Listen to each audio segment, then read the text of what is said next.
Okay, we can visualize simple harmonic motion on a line in terms of a circle. Okay, we have what we call a reference point moving around the circle with angular velocity omega. And omega equals square root of k over m.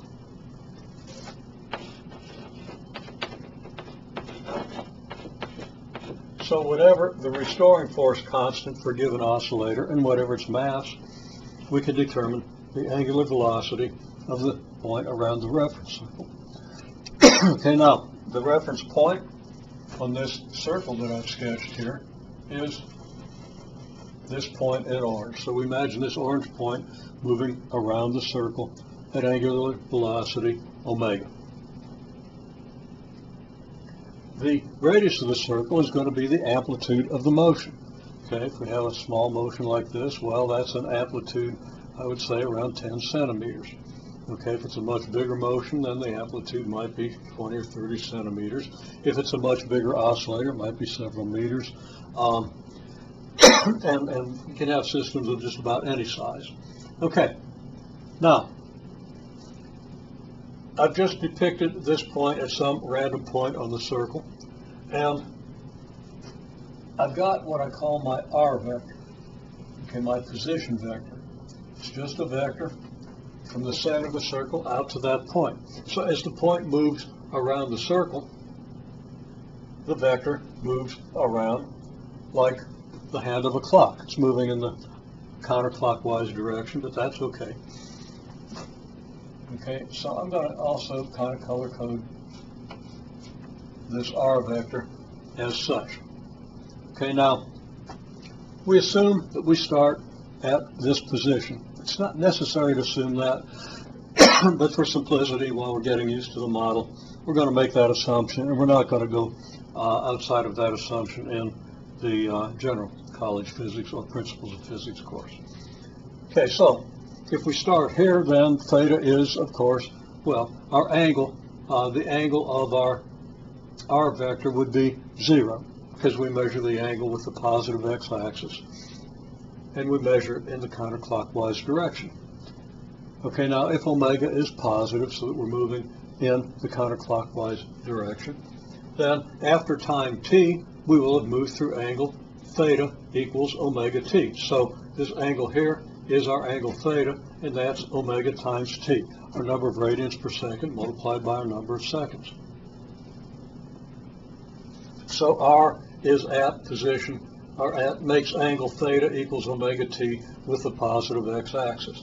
Now, how big is R? What's its magnitude? Its magnitude is equal to the radius of the circle. So I'll just note as a side note that we could easily find the x component or the y component of this R vector. We know its angle, we know its magnitude, we multiply the magnitude by the cosine of this angle, cosine of omega t it's going to turn out, and we get the x component of its position. We multiply by the magnitude A, the amplitude, by the sine of omega t, and we get its position on the y-axis. Okay, now, say we project onto a straight line, we're going to project onto a line that's parallel, that's horizontal. Okay, so we're going to call this line our x-axis. Now we've got an x-axis up here, but we're just going to kind of lower that x-axis down here for reference so we don't have to clutter up the picture. It's already cluttered up. We don't have to clutter it up any more than necessary. If we project our R vector down to the x-axis, well, our projection lines are going to come down at a 90-degree angle with the x-axis. So the projection line of the initial point of the vector is going to come down from the center. It's going to come down to here, and that's going to be our x equals 0 point, our equilibrium point, since it's right at the center of everything. The head of the vector projects down here, so that we get a vector here that I'll call our x vector, and the head of this vector is at the position of our oscillator. So our oscillator follows the head of this R vector as it moves around the circle. And as we move from here to here, what's going to happen to the projection of the head of the vector? Well, if we're out here, the projection is going to come down to here. The x vector is going to be bigger.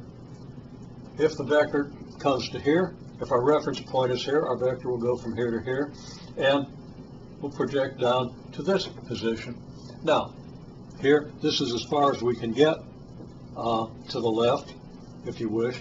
This is as far as we can go along the x-axis on the circle. The circle has radius a. Here's our 0 position, and we could say equilibrium is at our x equals 0 position. Wouldn't hurt to notate that. So, at this position, the x vector would come all the way out to the position x equals negative a. If we continue around, the x vector now gets shorter and shorter. The x vector, when the reference point is here, would be at equilibrium because the projection would be down to equilibrium. So the x vector will get progressively shorter, and then as we move from here around to here, it's going to get longer again. It's going to go out to x equals a. So what's going to happen to this vector as we continue to move from here? It's going to come out to here, it's going to come back to here, it's going to go out to here. Then we start going around the circle here, and we end up going back to here, and we'll have completed one cycle from this point. Then we can go through additional cycles as the reference point continues to move around the circle. Now, hopefully, you can visualize this x vector and what it says about the position of the oscillator. And this is exactly what we saw with the pendulum hanging at the back of the room and the straw on the middle rod rotating around a circle.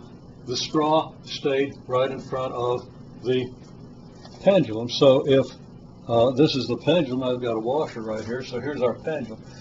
Pendulum is here when the straw on that rotating arm is here. As the straw goes out to here, the pendulum moves out to here. As the straw then moves down here, the pendulum moves to this point, and as the straw moves around here, the pendulum stays aligned with the straw in the way that hopefully you were able to see from where you were standing. Okay, so that's how our position works. That's how our reference circle gives us the position of our harmonic oscillator. Now we're going to look at what happens to the velocity and the acceleration vectors as well.